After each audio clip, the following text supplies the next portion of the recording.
Assalamualaikum warahmatullahi wabarakatuh. Bertemu lagi dengan saya Oktaviani Sapitri dengan NIM 22002129 dari Prodi Administrasi Pendidikan Fakultas Ilmu Pendidikan Universitas Negeri Padang. Baik, saya akan mengutarakan hasil analisis saya dari sumber video pembelajaran dari Bapak Dr. Hanif Al-Qadri SPD MPD. Terima kasih sebelumnya untuk Bapak Hanif atas video pembelajaran yang Bapak berikan. Sekarang kita akan membahas batasan dan fungsi komunikasi nonverbal. Sebelumnya kita udah membahas fungsi perbedaan dari komunikasi verbal dan nonverbal. Sekarang kita akan membahas di nonverbalnya terlebih dahulu. Sebelum kita masuk ke materi, saya jelaskan komunikasi nonverbal terlebih dahulu. Komunikasi nonverbal adalah komunikasi yang berupa isyarat atau simbol-simbol yang diberikan oleh seorang komunikator untuk menambahkan makna dari komunikasi verbal yang diberikan oleh komunikator agar bisa diterima oleh komunikan dengan baik dan benar tanpa mengurangi makna kata. Baik, kita masuk ke materi pertama. Materi pertama adalah peran komunikasi nonverbal dari penelitian. Peran komunikasi nonverbal dari penelitian terdapat fungsi. Yang pertama, pernyataan verbal hanya terdapat 7% yang diakui, sedangkan bentuk vokal sekitar 38%. Bahkan 55%-nya adalah mimik wajah. Contohnya, ketika berpapasan dengan polisi atau berhadapan, dari mimik wajah yang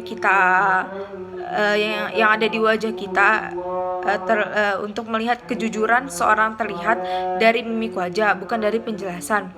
Jadi mimik wajah itu bisa menentukan kejujuran seseorang, karena kejujuran itu terletak pada apa yang tidak bisa kita desain.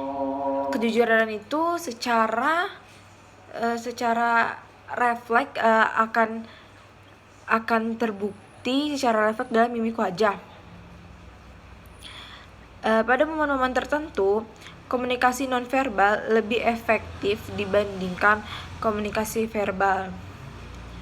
Jadi, nonverbal adalah pesan-pesan yang disampaikan secara sengaja atau tidak sengaja melalui gerakan atau tindakan, perilaku, suara, atau vokal yang berbeda dari penggunaan kata-kata dalam bahasa.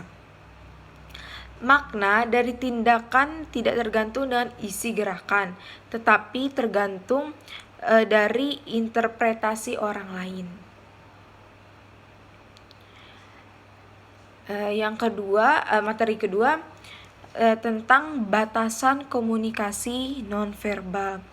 Tentu banyak sekali batasan-batasan yang dimiliki oleh komunikasi nonverbal.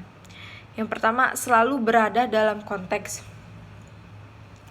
Secara tidak sadar, kita menggerakkan tubuh kecuali ingin memainkan fungsi untuk mengubah paradigma atau mengganti maksud. Tapi secara umum, komunikasi nonverbal selalu dalam konteks dan tidak mengikuti alurnya. Yang kedua, perilaku normal. Perilaku nonverbal itu normal karena muncul dengan sendirinya secara tidak sengaja atau refleks. Misalnya kita sedang membicarakan sedang ingin membicarakan ingin merespon dengan setuju misalnya, kita bisa mengangkat jempol dengan setuju. Itu termasuk perilaku normal, karena secara tidak sengaja kita akan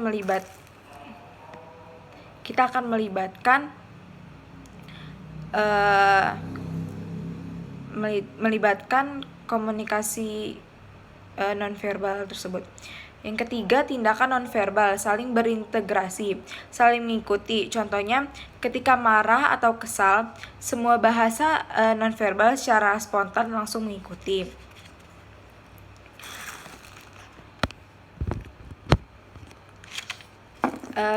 Yang keempat adalah pesan komunikasi nonverbal, bermakna rangkap. Banyak makna yang bisa bermunculan, bisa dilihat dari fungsi-fungsi nonverbal. Yang kelima, ada perilaku nonverbal, selalu dikomunikasikan. Artinya, dapat diinterpretasikan atau diterima dan dijadikan umpan balik. Yang keenam adalah komunikasi nonverbal berada pada satu aturan, yaitu tergantung pada nilai dan norma masyarakat. Yang ketujuh ada komunikasi nonverbal sangat menentukan pasti, karena alat ukur kebenaran itu ada pada nonverbal. Yang kedelapan, perilaku nonverbal sangat terpercaya, karena pesan verbal lebih mudah dimanipulasi, dan perilaku nonverbal sering kali muncul secara tidak disengaja, sehingga lebih mudah untuk ditangkap dan dipercayai maknanya oleh komunikan atau lawan bicara. Materi yang ketiga adalah jenis-jenis komunikasi nonverbal. Secara umum, nonverbal itu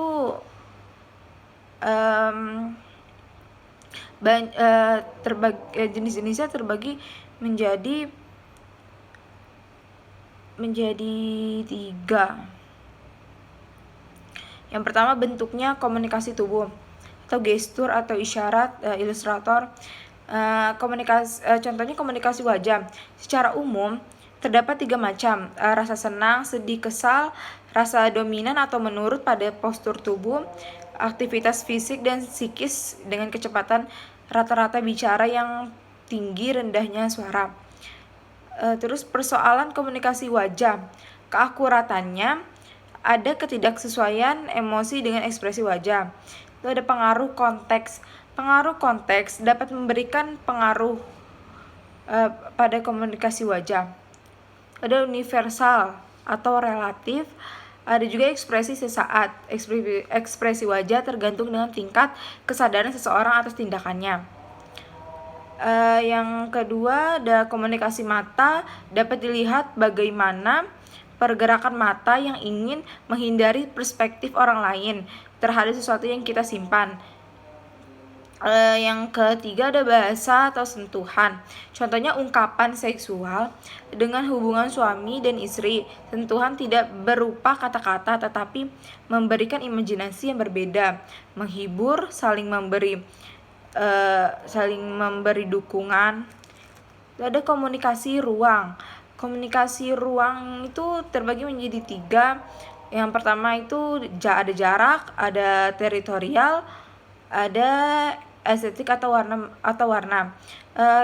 Yang pertama itu kaitan dengan jarak. Jarak itu terbagi menjadi 4. Ada jarak intim, ada jarak personal, ada jarak sosial, ada jarak publik. Jarak intim adalah meningkatnya hubungan psikologis atau sudah dalam fase sentuhan. Contohnya emosional, hubungan orang tua dengan anaknya.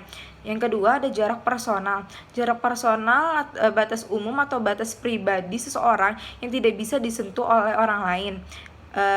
Yang ketiga, ada jarak sosial, sangat umum, bahkan orang yang tidak dikenal. Jadi kita walaupun kita tidak saling kenal, tetapi kita berada di jarak yang cukup jauh. Yang keempat, ada jarak publik, umum dan banyak. Yang kedua itu ada dilihat dari teritorialnya, yang tidak diboleh disentuh orang lain. Yang ketiga, estetik atau warna, menciptakan ruang agar mempunyai arti. Ada komunikasi temporal atau waktu. itu berkaitan dengan waktu yang digunakan. Ada juga fungsi komunikasi nonverbal. Itu materi keempat, itu fungsi komunikasi nonverbal. Ya, fungsi komunikasi nonverbal itu terdapat ada banyak ya teman-teman. Tetapi secara umumnya kita rangkup menjadi 6. Yang satu repetisi, mengulang kembali pesan yang disampaikan secara verbal. Contohnya, seorang komunikator dapat memberikan isyarat dengan bahasa tubuh atau simbol lain hingga memudahkan pemahaman komunikan. Jadi dapat mengulang kata atau mengulang kalimat-kalimat. Yang kedua adalah substitusi, yang berfungsi sebagai penjelas atau substitusi dengan menggantikan lambang-lambang atau simbol yang belum bisa dipahami komunikan. Yang ketiga ada kontradiksi. Kontradiksi ada kalanya komunikasi nonverbal ini bisa berlawanan dengan komunikasi verbal, sehingga bisa menggantikan makna lain dari komunikasi verbal. Contohnya menunjukkan kesedihan dengan senyuman. Misalnya kita sedih, tapi kita tidak mau mempresentasikan kesedihan kita bisa mengganti dengan senyuman, sehingga orang lain tidak paham dengan arti keadaan yang sebenarnya. Yang keempat adalah komplimen. Komplimen berfungsi sebagai pelengkap makna dari informasi verbal.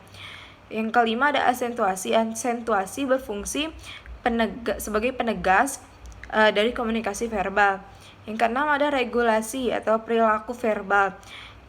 Regulasi itu perilaku verbal yaitu merupakan bahwa komunikasi nonverbal dapat melibatkan isyarat yang bisa meregulasi perilaku atau pesan verbal yang disampaikan. Mohon maaf bila ada salah kata. Saya akhiri. Terima kasih atas perhatiannya. Wassalamualaikum warahmatullahi wabarakatuh.